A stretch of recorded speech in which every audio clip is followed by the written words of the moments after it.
El aire era denso, cargado con el aroma de la mirra y el amargo sabor de la derrota.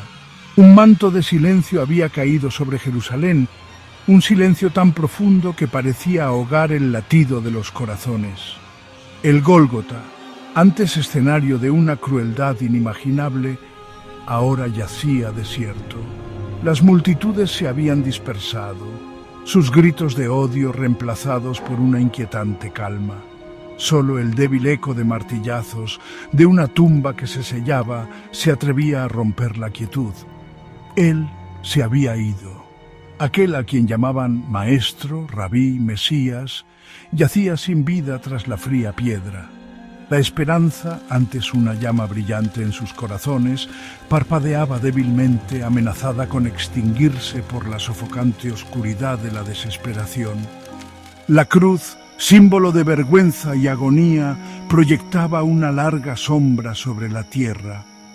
Los discípulos se apiñaban, el miedo y la confusión grabados en sus rostros. Susurraban en voz baja, sus palabras ahogadas por el dolor. Pedro, con los ojos llenos de lágrimas no derramadas, aferraba la espada que tan imprudentemente había usado, el peso de su traición pesado en su alma. El mundo, parecía, se había inclinado sobre su eje, dejándolos perdidos y a la deriva en un mar de tristeza. Su fe, probada en los fuegos de la persecución, ahora enfrentaba su prueba definitiva. ¿Podrían aún creer, incluso ahora, ante una pérdida tan devastadora? Sin ser visto, en un reino de eterna oscuridad, se desarrollaba una escena diferente. Un coro de risas guturales, mezcladas con alegría maliciosa, resonaba a través del abismo. El hedor a azufre y descomposición llenaba el aire mientras figuras grotescas se regocijaban en su supuesta victoria. Él se había ido, la luz del mundo extinguida, su voz silenciada para siempre. Satanás, el príncipe de las tinieblas, con los ojos ardiendo, con un triunfo malévolo, examinaba su dominio. Había ganado. Había orquestado la caída definitiva, aplastando al Hijo del Hombre bajo el peso del pecado de la humanidad.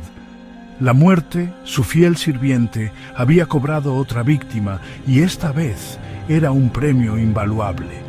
Lo había atraído a la trampa, usando sus deseos más bajos en su contra. Los romanos, impulsados por el miedo y la ambición, se habían convertido en sus peones involuntarios.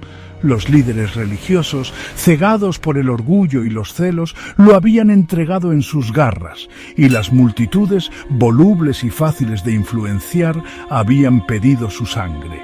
El abismo palpitaba con una satisfacción perversa. Las puertas del infierno se mantenían firmes, sus barras de hierro reforzadas por las cadenas del pecado y la muerte. La esperanza, creían, había dado su último aliento en una cruz empapada de sangre. María Magdalena, con el corazón roto en 1000 pedazos, se sentó fuera de la tumba, sus lágrimas mezclándose con el rocío de la mañana. Ella había estado allí al final, testigo silenciosa de su sufrimiento. Había visto la vida desaparecer de sus ojos, sentido la frialdad de su piel mientras ayudaba a preparar su cuerpo para el entierro. Los discípulos, su conmoción inicial dando paso a la desesperación, luchaban con la enormidad de su pérdida. Lo habían abandonado en su hora de necesidad, su coraje fallándoles ante el peligro.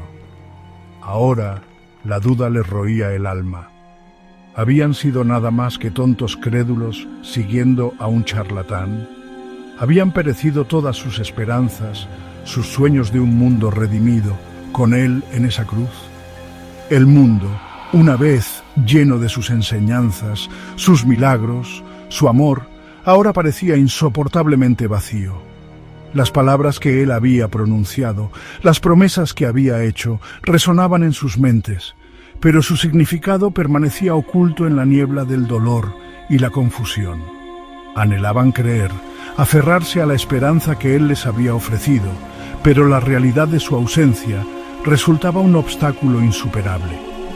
El peso de su desesperación amenazaba con aplastarlos, con extinguir las últimas brasas de su fe. Pocos sabían que una batalla cósmica se libraba en el reino espiritual, una batalla que determinaría el destino de la humanidad. La corte celestial permanecía en silencio, el aire denso de anticipación. A un lado estaba Satanás, sus ojos ardiendo con desafío, una sonrisa malévola en sus labios. Al otro lado, un espacio vacío, esperando ser llenado. Los cargos habían sido presentados, las acusaciones hechas. La humanidad, sumida en el pecado y la rebelión, le pertenecía. Él había tentado, había engañado, los había desviado. Había sembrado semillas de duda y las había regado con miedo.